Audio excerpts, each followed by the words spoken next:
আসসালামু আলাইকুম ওয়া রাহমাতুল্লাহি ওয়া বারাকাতুহু। জাস্ট অফিসে যাওয়ার প্রাক্কালে ভাবলাম 1-2 মিনিট কথা বলে যাই। আশা করি সবাই ভালো আছেন।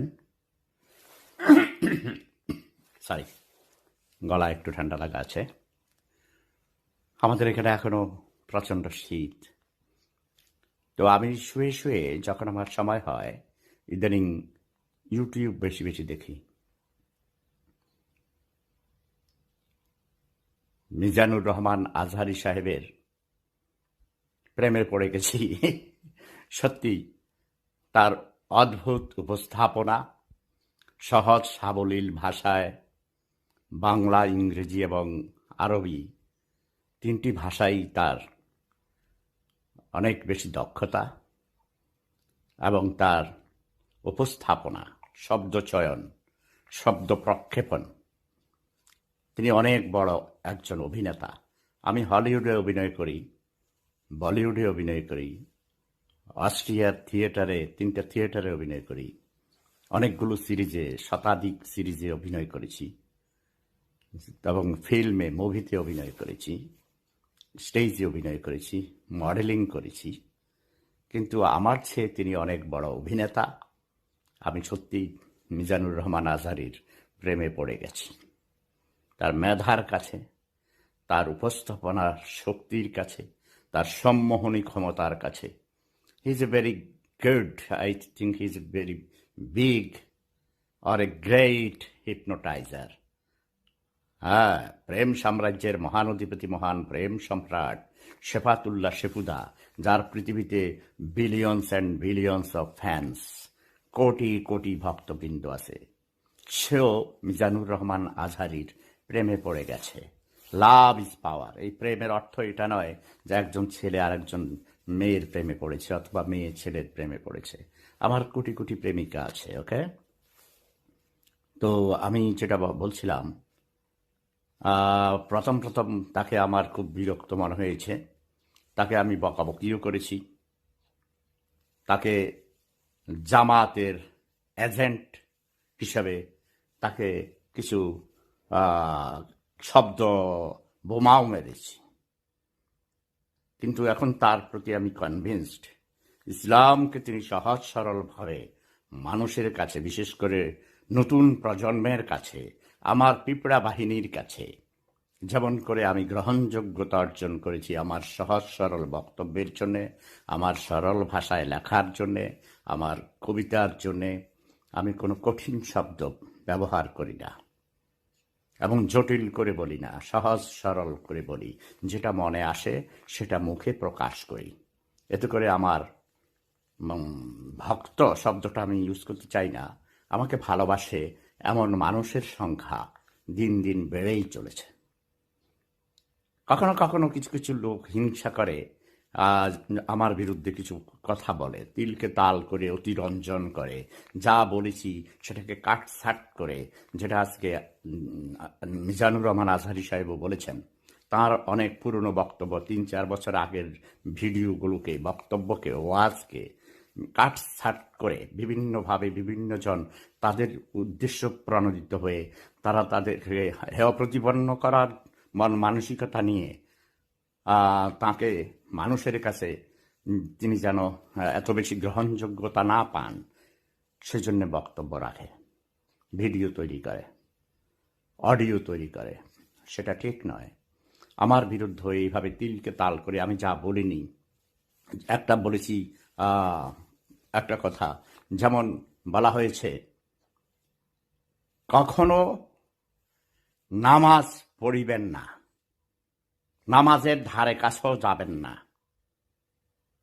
এটা বলেই ফুল স্টপ দিয়ে দেয়। কিন্তু সেটা নামাজের কাছে কখনো যাবেন না, কমা কমা থামতে হবে, নাপাক অবস্থায়। না, এক একজন এক একভাবে বলে। যদি এটাকে এমন করে বলা যায়, নাপাক অবস্থায় কখনো নামাজ পড়বেন না, নাপাক অবস্থায় কখনো নামাজের ধারে কাছেও যাবেন না, নামাজ নাপাক অবস্থায় মসজিদে প্রবেশ করিবেন। কিন্তু যদি আমি বলি মসজিদে প্রবেশ করিবেন না কখনো নাপাক অবস্থায়, অপবিত্র অবস্থায়। কিন্তু ওই পরের কথাটাকে বাদ দিয়ে ঠিক এমন করে তৈরি করে। এরা হলো কুচক্রী মহল, হিংসুটে মানুষ, হিংসুটে প্রাণী, তাদের হিংসা হয়। আমার যাওয়ার সময় হয়ে গেছে। আমি খুব খুশি হয়েছি মিজানুর রহমান আজহারী সাহেবের এই সুন্দর যুক্তিপূর্ণ কথার জন্যে। এবং তিনি একজন ইসলামের খেদমতকার হিসাবে, সেবক হিসাবে, ইসলামের একজন সৈনিক হিসাবে তিনি সুন্দর করে উপস্থাপনা করবেন। অতীতে কিছু কিছু ভুল, সামান্য ভুলও তেমন হয়নি। আমার সময়ের অভাব, আমি পরে অন্য সময় ব্যাপারটা এক্সপ্লেন করব। তার কিছু বক্তব্যকে অপব্যাখ্যা করা হয়েছে।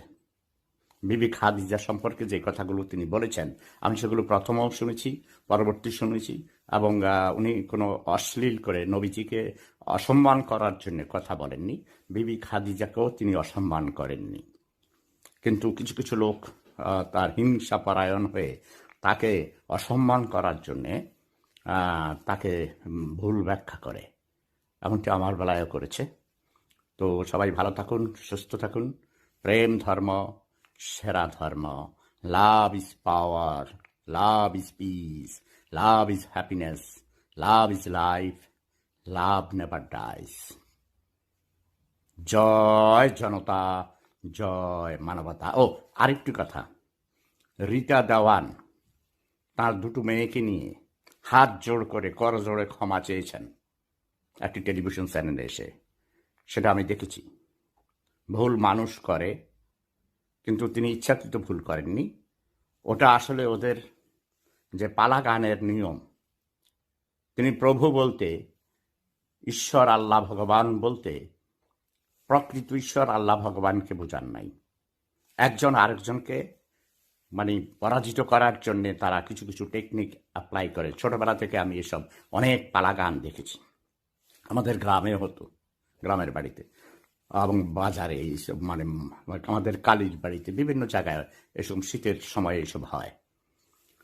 তো আমি অনুরোধ করব, যারা অতি উৎসাহিত হয়ে, অতি ধর্মের প্রতি অতি মায়া দেখিয়ে, ইসলামের প্রতি একেবারে নিবেদিত প্রাণ হয়ে কিছু কিছু গোল টুবি, কিছু কিছু সাদা দাঁড়ি লাফালাফি করছেন, আমি আপনাদের বক্তব্য শুনি, অনেককে চিনি, কারণ নাম বলার দরকার নেই। বাট ক্ষমা চাওয়ার পর আবার যারা তার বিরুদ্ধে মামলা করতে যাচ্ছেন, আপনাদের বিরুদ্ধে আমি মামলা করব আন্তর্জাতিক আদালতে। ওকে? আমি human rights activist, world piece মিশনের চেয়ারম্যান, জাতিসংঘের উপদেষ্টা, আর অনেক সংস্থার সাথে কাজ করি। শেফাতুল্লাহ শেফুদা প্রায় 20টা ভাষায় কথা বলতে জানে, সারা পৃথিবীতে যার কোটি কোটি ভক্তবিন্দু আছে। কাজেই ধর্ম নিয়ে বেশি বাড়াবাড়ি করবেন না। রীতা দেওয়ানের বিরুদ্ধে যদি কেউ মামলা করেন, তাদেরকে আমি দেখে নিব। ধন্যবাদ। ভালো থাকুন সবাই।